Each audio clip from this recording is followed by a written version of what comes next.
A reason that we're so sad despite the abundance of gifts we have is because too often in life we're not even aware of the gifts that we have.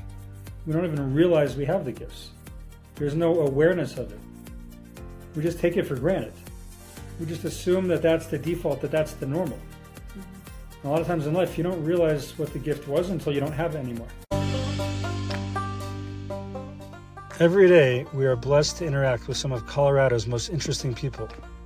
On this podcast, Judaism with Altitude, we share their fascinating stories with you, and we have a great time.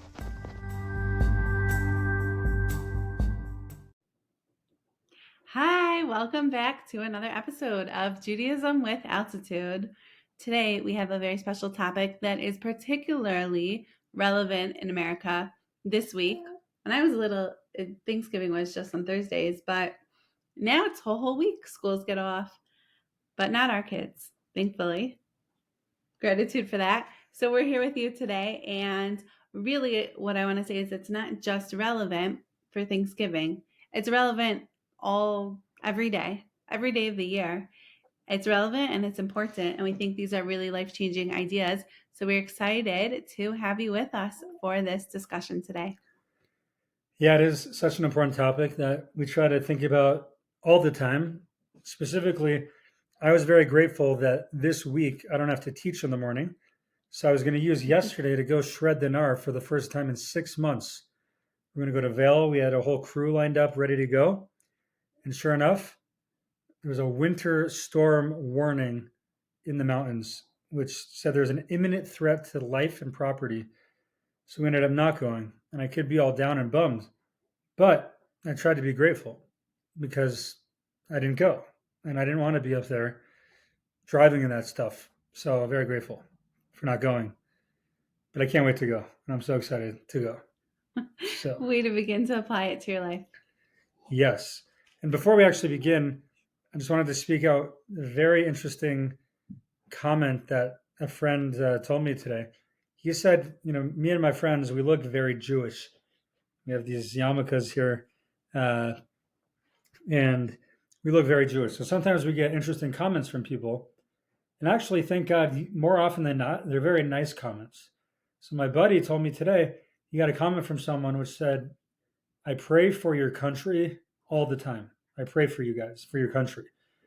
And he was thinking, and I was thinking when I heard this, which is, of course, we pray for Israel all the time. But my buddy, I think he's like a third or fourth generation American. I'm a third or fourth generation American.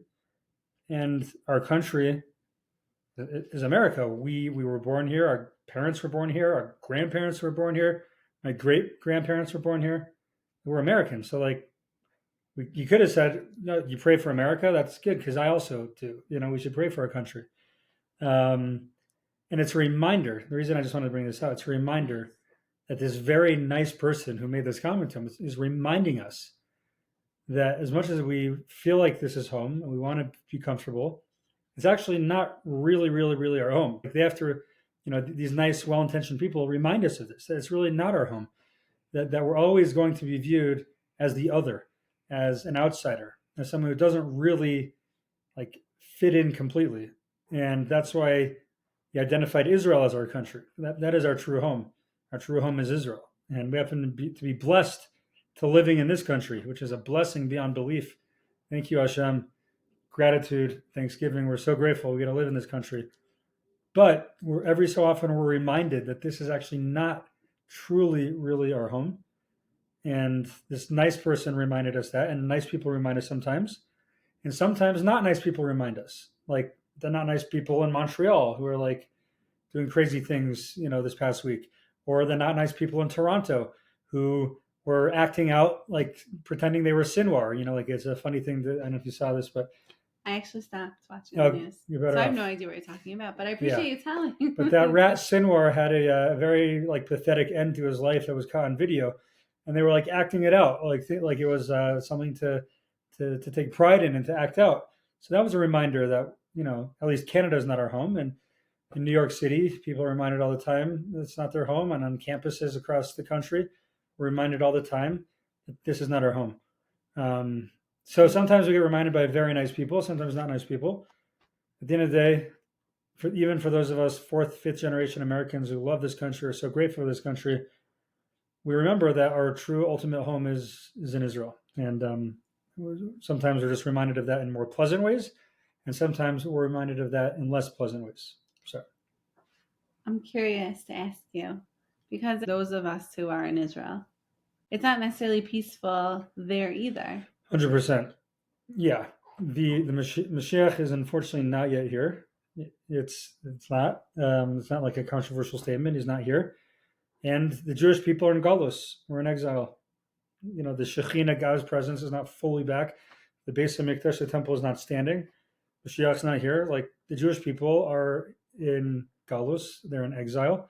Could be we spoke about this a while ago. I thought a lot about this around Tisha B'Av. Maybe I made an episode. It might have been on the day we had the baby or after. I don't know if you were there for that episode, but this past Tisha B'Av, we were blessed with a baby boy.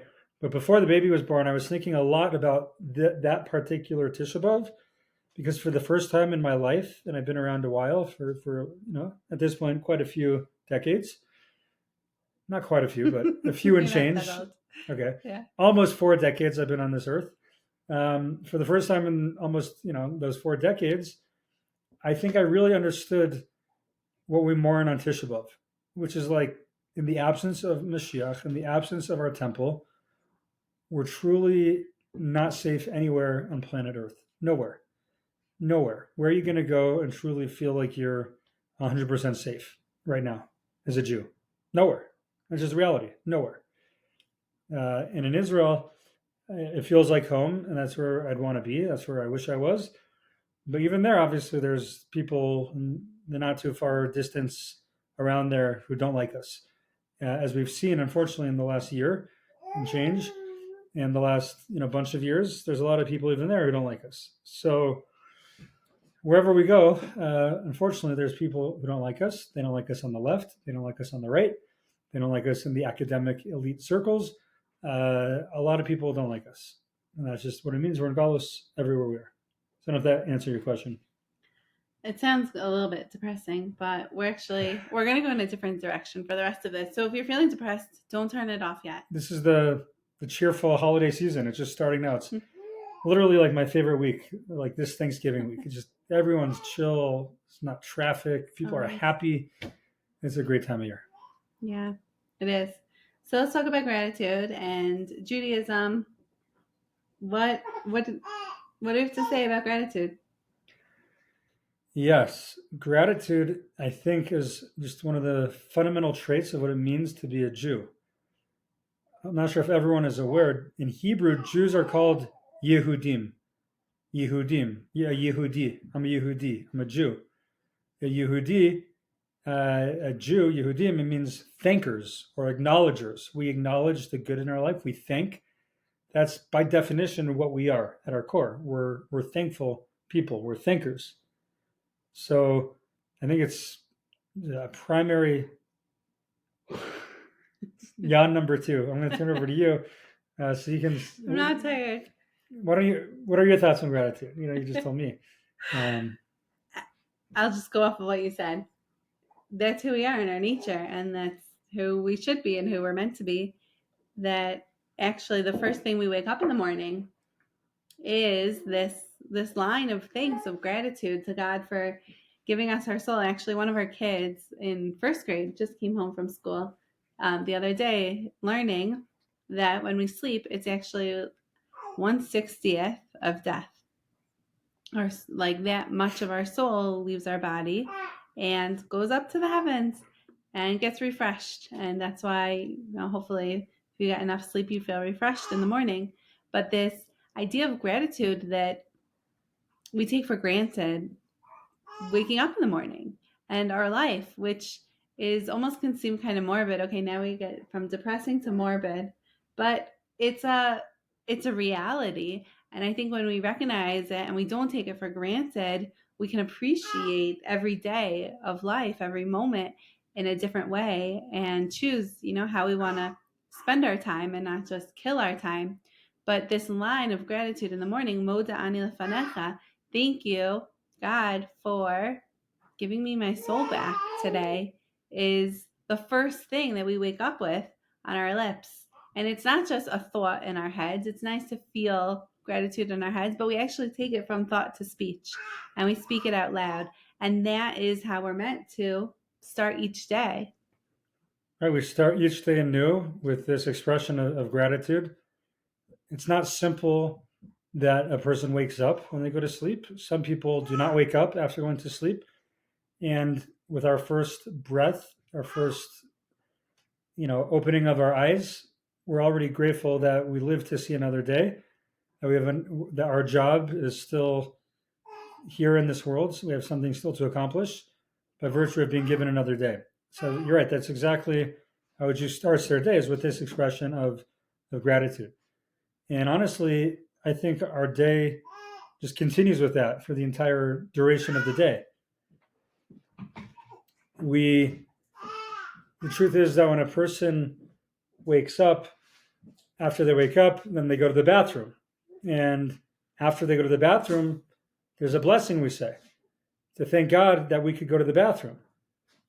And I don't know how many of our listeners are familiar with this concept, but a lot of people out there are not blessed to be able to go to the bathroom. And I don't know whoever thought about it before. But it's kind of crazy. You take some steak, you eat some food, it goes in and it comes out. If that doesn't work, if you drink water and it can't come out, your life is misery. It's hell. And we have kidneys which process our food and enable us to go to the bathroom. And God forbid someone's kidneys don't work properly and they suffer crazily. So when we go to the bathroom, we thank God. And I think just one of the fundamental things that you know that we need to think about is all of us have so much to be grateful for, and yet so many of us at this time in history are sad and we're depressed and we're down. I think we as a country are more depressed than we've ever been in history. It's a higher percentage of sadness in this country than has ever been before, despite the abundance, despite the availability of everything we could possibly want and the affluence. The question is, why is that? Despite having Thanksgiving every year, which And we even have Thanksgiving, which I'm hopefully laughing keeps us on about, track. right? Because I saw this meme that we're the only country that has a day of gratitude, and the next day we're like fighting each other to buy things that we don't need. On Black Friday, you go to Best Buy, you need that TV before the other guy gets a TV. So you kind of cut in line and you kind of elbow your way to the front. And it's interesting how that works, right? Um, and I think possibly an answer is that a reason that we're so sad despite the abundance of gifts we have is because too often in life we're not even aware of the gifts that we have. We don't even realize we have the gifts. There's no awareness of it. We just take it for granted. We just assume that that's the default, that that's the normal. Mm-hmm. A lot of times in life, you don't realize what the gift was until you don't have it anymore. Right. Like, for example, I just took a sip of my water bottle and my water is cold and the straw is so easy to drink from and it's so nice and convenient, and I could just pick it up and say I'm thirsty and take a drink, but I could get so much more from the experience, so much more deep joy and pleasure if I take some time to notice, right? Mindfulness, like we spoke about, the water is cold, it comes out easily, and then even more so, think about where did it come from? And everything that took for this water to come to my cup here. If it would have been 100 years ago, you probably would have had to go outside to the well and scoop up some water. And then I don't know if they had to someone make sure it was clean and drinkable. And now you go to the fridge, you press the button, or you go to the sink for those old-fashioned people, and you turn the faucet on, and you put it in your thing. And we have ice in our fridge, in our freezer, readily available. You put it in, so it's cold. And now these water bottles all have technology where it just keeps it cold forever, and you get a nice, delicious cold water whenever you want, and you don't have to take the cap off because your straw's ready to go. At this point, I am going to make a shameless plug. In Olami, we have a Trekker program. It's called the Olami Trekkers. For anyone who donates monthly, any amount, as part of gratitude for you doing that, we get you your own customized Yeti or Stanley water bottle with a straw, exactly as we're describing. It's life changing. Sorry, that was a little commercial. No, it is great. And that's just another thing to appreciate is I have this water bottle here right now, but when I leave this one upstairs, I have another one in the kitchen I can grab for where I am right now. Wherever you are, there's another water bottle ready to nourish you. It's really incredible concept. So other ways to arrive at this idea of gratitude, other ways to think about it is Hakar Satov is the Hebrew. Can I make one quick point before that? Just real quick. Okay. For those of you football fans, this is a great football week. I think you, Sarah, you realize this. Tomorrow, all day football. So much to be grateful for. Football all day. Actually, we were thinking about playing mahjong, all the ladies. You do you. As long as I can watch football, you do whatever you want. As long as I can watch the kids and play mahjong. Oh my gosh. The kids, I'll take some of them. We'll watch football together. It'll be great. But your quarterback for the Cleveland Browns, where you hail from, a guy by the name of Jameis Winston. Jameis Winston happens to be a quarterback who probably took everything for granted. Right? He was a star in college in Florida State, I think it was. Got drafted number 1, was quite good at the beginning. And then he started struggling, right? He entered what's called the 30-30 club, 30 touchdowns, 30 interceptions. And then he kind of got demoted, and then he got benched, and then things didn't quite work out for him so well. Needless to say, he ends up in Cleveland this year, and Deshaun Watson gets injured, is not such a great dude, and gets injured. And now Jameis gets a second chance. And you just watch this guy play, and you watch him talk, and you just get a sense of how awesome it is, how happy he is, how grateful he is for another chance, because it's unclear that he ever took joy in it to begin with, because he just took it for granted. It was always there for him. Mm-hmm. And when he lost it and he had struggles and he got benched, now he appreciates everything. And he just played it in the snowy game last Thursday night, and he was talking about eating the snow with his kids. And he's like, the guy's awesome. The guy's like a gem. He says so many great things. And he talks about gratitude, and he quoted Eminem, that there's a white boy from Detroit who said, if you have one shot or one opportunity to seize everything you ever wanted, and now he had his opportunity again, he's grateful. So just in the sports world as well, we see some of this gratitude that's very important. And you see how this is a person who did not, he had everything taken away from him. And that's when he kind of transformed as a person, became more grateful. And I think it's something to reflect on, is that when things are missing from us, or when we lose certain gifts, that's when we notice how great they are. And we have to train ourselves to be mindful to appreciate them when we have them.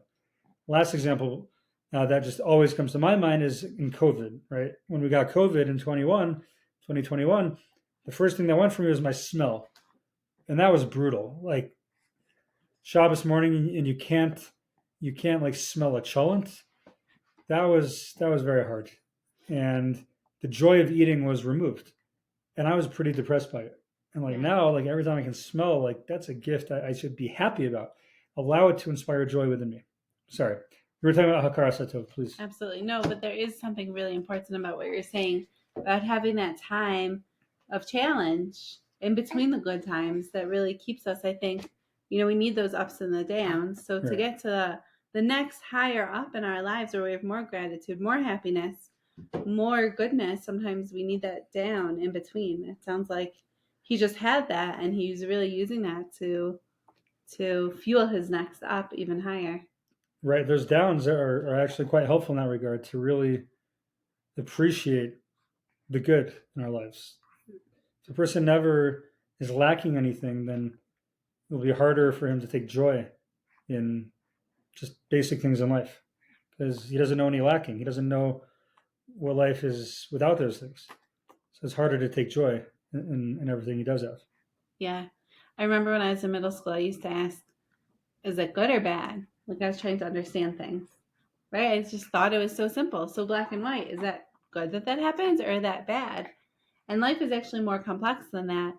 And I think those times, it'd be so easy to look at those difficult times as bad.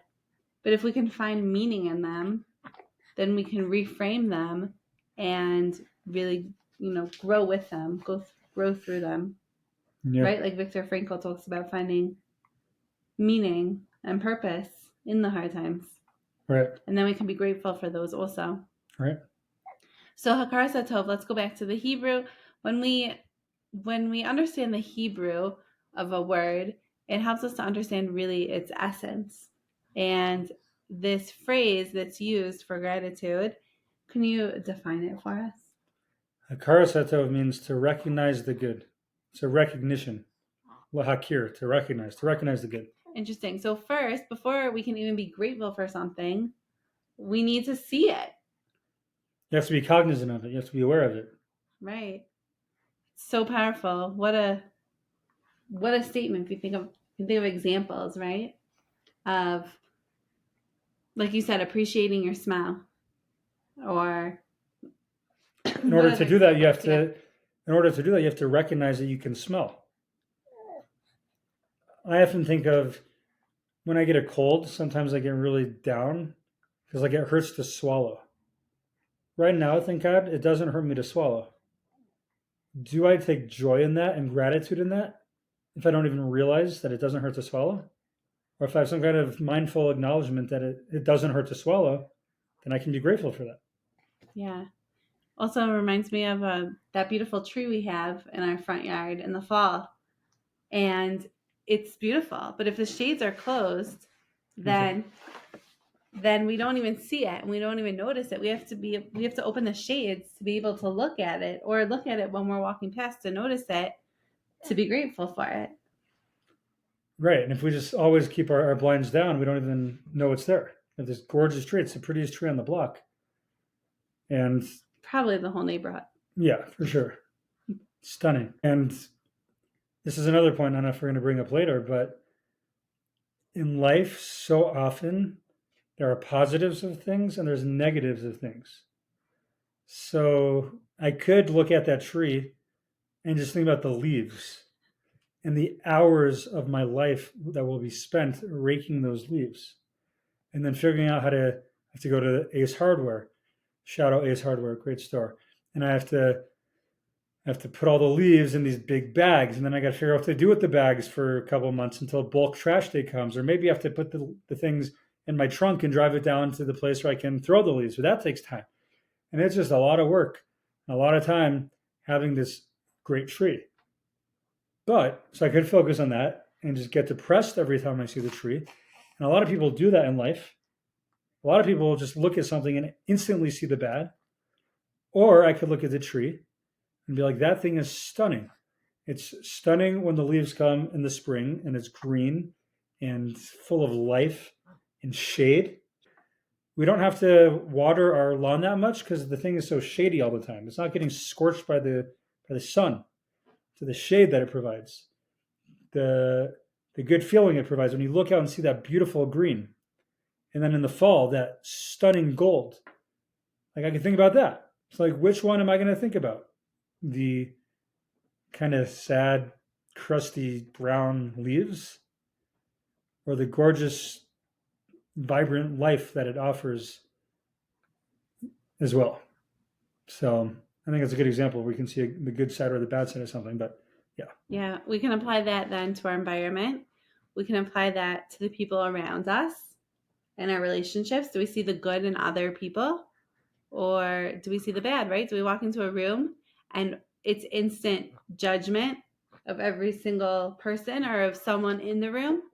Or do we walk in the room without judgment, just open to seeing and curious about who's there? And so too with ourselves. This is something that's not talked about enough, is seeing the good in ourselves. Yeah. It would be so easy if I wanted to go take a cup of ice cream from the freezer downstairs. I could do that. And then I might feel terrible about myself because I'm trying to eat healthy and not eat the ice cream that's sitting in the freezer, which maybe wasn't smart in the first place. But I could just be hard on myself about it and think I shouldn't have bought that extra ice cream for Shabbos, thinking that, oh, maybe we'll want it for Shabbos and secretly hoping there would be more for the week. I could just be down on myself about that. And why don't I set myself up for success? And I could go on and on about that.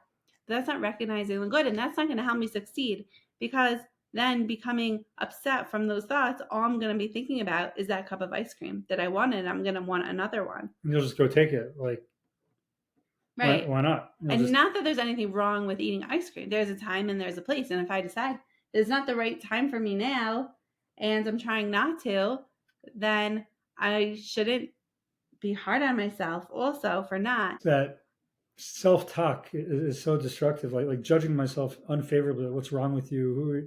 Who do you think you are that you can like go on this health journey? Like, who are you kidding? You can't do it.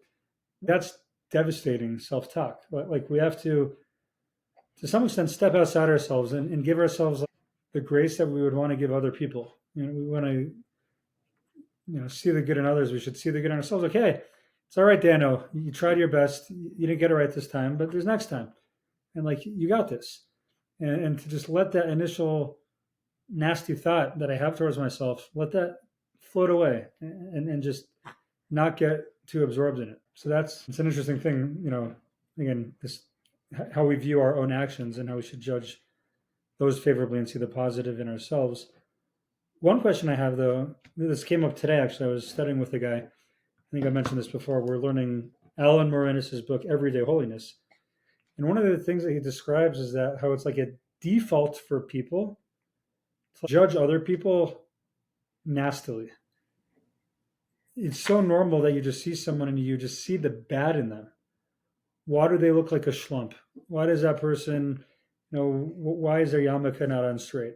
Or, why is their nose running? Or why are their clothes so outdated? Like, it's for a lot of people, it's easy to just judge other people. Like, that's almost like a default. It's almost a default instead of seeing the good in other people. So why is that? I read recently, reading on the side, a book called... Bless you. Bless you. David just sneezed, for those who can see. I read a book called, what's it called? It's called That's Why I Married You by Chana Levitan. And it's a phenomenal book on marriage, about dancing with your differences. And she talks about exactly that. I think she talks about, honestly, a lot of these ideas too. But when there's something negative about your spouse or about anyone, your brain just, I think that's why people like the news so much, right? And why news gets such higher ratings when there's something negative going on. Is it called negativity bias? Like, we're just geared towards negative for some reason? We're wired that way? Yeah. The way she wrote it, it just like sticks with me that when there's something negative, it's like Velcro to our minds. It's so easy for us to just hang on to it. Whereas for something positive, the way we're built, we have to work harder for it and to focus on it. Right. We have to train our minds to be positive towards ourselves, towards others, towards life, because it's not necessarily the default. They talk a lot, and I read up on a lot of appropriate technology use. Right? Maybe we'll do a podcast one day on it, but like we live in a world where we could spend most of our awake time behind a screen. The screen I'm in front of right now, the computer that I'm looking at you now, or my phone right here. We spend so much of our life behind a screen, and the makers of the phones basically set the defaults in a way that will grab our attention, because that's ultimately how they make money, by grabbing our attention. And when you get a phone, just notice like what your notification settings are. And the default of them are to alert you, so that throughout your day, you're getting buzzed and you're getting pinged multiple times every minute, every hour, to pull your attention away from the present. And the default is to try to interrupt you. So what these authors write these authors who are sensitive to this, these authors who worked for tech companies and they're fighting back. They say that we need to reset the default. So what I'm suggesting now is that if our default as humans is to see the negative, so we have to proactively reset the default to be positive, to see the positive in people, to see the good in people, to see the good in ourselves, to see the good in our children, the good in our bosses, our employees, our employers, to just see the good in everything. We need to reset the defaults in our lives. And I was talking today to someone that, especially now, it's so easy to just be in a dark pit, in a dark hole today because of the world events and what we covered earlier, the rampant anti Semitism everywhere you turn. Everywhere you look, people hate us openly in ways that are unfathomable. Like we would think at least they would be secret about it. After the Holocaust, we would think that like this is a thing of the past. And so many people get down. And I think that we can choose to not focus on that. I'm not saying we should be in denial about it. We need to know what's happening, but we don't need to focus on that and have that the basis of our lives. Because if that's the case, we will be miserable. Yeah. And there's so many other good things in our lives. And let's just focus on that and we'll be happier. I heard this powerful idea recently that our minds are only capable of thinking of one thing at a time.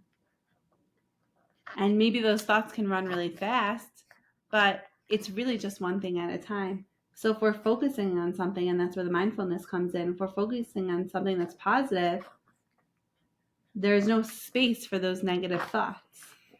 We busy our minds with positive things, right? And fill ourselves up with positive things to think about, then that can change our whole outlook on life. When you're living in the present in a mindful and in a tuned way, in a good place with good thoughts and in a good atmosphere with good friends, then there's not room for this negative. So it's so And important also, to do that. yeah, I'd say that and purpose and meaning, right? Not just being comfortable, but having something that we're striving towards and working on and actively engaged in that is engaging to us, that we want to think about often. Right. A good way to be depressed is just to sit around and kind of do nothing and start scrolling. But Yeah. if you're doing something productive and purposeful, that's a great way to live your life. And you're busy. Okay, so another idea about recognizing the good in ourselves, which is so important, is having this compassion for ourselves. Because it's only when we are compassionate for ourselves that we're willing to invest in ourselves and do good things. That no one's stupid because they did stupid things. We have to separate ourselves from what's happening in our life. So we each have so much potential, but just because you're going through something right now, it doesn't mean you're any less or your potential is less or you don't have such greatness in you. You do, and you can get through it. And when there's something negative, instead of approaching it with judgment, just to be curious about it and compassionate. And in this way, I think we could start to more just recognize the good and let the bad thoughts, as you said, just flow by. And then there's one other direction I wanted to take this in also before we finish up. And that is, we talked about recognizing the good in others in general and in ourselves. But there's a common topic this time of year that parents want to know is, how can I teach my kids gratitude? It's a great question, right? Especially we live in a society where we have so much. It would be easy to kind of skip over that. It'd be easy for kids, as we said, to just take things for granted, to just assume that you always get these great Hanukkah presents. To always assume you're always going to be so comfortable and get the things you want and go on those vacations. So how do you instill that in a kid, again, in a world of plenty? Right. So my first thought is, well, if we live in a world of plenty and that's making us not have gratitude, maybe we should take away the plenty and just say, no, you can't have this and you can't have that. But I'm not so sure that that's the right answer. I heard this example. I was listening to a different podcast, actually, from an amazing parenting teacher. and I'm thinking about taking her class. Her name is Mindy Hauer, and it's One Chart Parenting. And she gives this example that there's a kid on a class trip, and they go to the park, they have a great time, and on the way home, everyone gets a can of soda. But he doesn't get the can of soda that he wanted. And so he comes home and tells his mother, asks, "How was your trip?" And he says, "It was stupid. I didn't get the soda I wanted." Now, what would be a natural way to respond? Well, at least you got to go on the trip. At least you got a soda. Like, be happy for that. Right. And she says it's actually not exactly the answer that's going to be instilling gratitude in our children. And she gives a line, and I didn't write it down, Oh boy. of what it is that we're supposed to say in that moment. But I think the most important message in there is beyond that. Yes, there's the right thing to say also, but as she quotes Albert Einstein, that people only learn, it's not just one way of learning. The only way people learn is through example. And so, to the extent that I think we show compassion and seeing the good in other people around us and in ourselves, so too, when a kid comes home from a trip and there's something about it not good, hopefully that'll help the child to also recognize the good in the situation. So would that mean like when the child's parents go through inconveniences or things that don't go their way, you're saying if the child hears the parents focusing on being grateful for whatever good things have happened. Totally. And I think it could be as simple as we're driving on the street and I could be like, "Ugh, there's construction," right? Or you can have the attitude of, "Thank God we have a car and there's a street to drive on, and so we'll go a different way." Or it'll be a little slower, but we're sitting in this plush, heated, or cooled car with whatever we want to listen to. And thank God there's construction cars to fix the broken street that's going to give us a flat tire. I'm so glad that they're fixing it now. Right. So just a tiny little thing of this so common. Oh, there's construction. It's going to take us longer. If we can shift our own mindset in these little inconveniences in life, then we can also just talk that through with our children or with whoever we're with around us. And we can share this, bless you, we can share this attitude of gratitude in our lives in a very real way. And I think it really can be contagious. I agree. I think just as a practical tool, we should maybe everyone listening we can spend this week. This is the week of Thanksgiving. Go through your week and try to actively notice the good. Try to anytime you see some negative thoughts come in or negative things you're about to say, switch your mind around and notice something positive and focus on that. I'm not a scientist, but I think there's something called neuroplasticity. Is that what it's called? Neuroplasticity. Neuroplasticity, where you can change the way your brain works by how you think. So if you constantly are thinking these things and you spend your day noticing good, then your brain will start working differently and will come more natural to you. Your natural way of thinking will change if you actively work on this. Maybe at night before you go to bed, you could write down 3 different things that were really nice that happened that day. And if you do that for a week, like start noticing how your brain is changing. And that might be a good exercise to do, honestly, right now. It reminds me at our Shabbos table how we talk about your most meaningful and your most awkward part of the week. And now people who come, they'll go through their week and something will be awkward. And whether they're coming to us that week for Shabbos or not, they'll be like, "Oh, this is something I can share." It kind of just reframes and helps us notice what's going on in our lives in a different way. So if we train our eyes to, okay, I know in the next week I'm going to be looking for something really good. You'll see the good. You're looking for the good, you'll see it. You will see it. Even once a day to make note of something, look for something that maybe otherwise would have triggered us and is find the good in it. Right. And just to go back to where we started, I mentioned at the beginning how yesterday was going to be this epic ski day back in Vail. 20 runs open, or no, it's like 50 runs open, 7 lifts open. It's going to be quiet, I think. The slopes ourselves, there's going to be good snow. I could have spent the whole day yesterday like ruminating about what I could have been doing. And it would have made me sad. It would have made me sad. But instead, I kind of enjoyed the thoughts of, okay, well, I'm here. I have all this time I didn't think I'd have. I get to spend more time with you. I think we had to get lunch. Yes, we had lunch here together. I forgot what we ate. It was very good. Oh, you made me an egg. Yeah, made me some great eggs. Very good. I got a lot done, like for work that otherwise I wouldn't have gotten done. And I was in the moment where I was now, not thinking about what I could have been doing because that would have made me sad. I think a lot of people, to no fault necessarily of their own, I don't know if they don't know better or whatever it is, but we spend a lot of time thinking about what could have been. And we can't do that. You're going to be depressed and sad if you keep doing that. We need to live in the present and focus on the present and focus on the good things in our lives in the present, and we'll be happier people. It's really that simple. I'm not a psychologist, not a doctor. But when we think about everything that we missed in the past or everything that we're missing on right now because I'm doing something else, you're going to be depressed.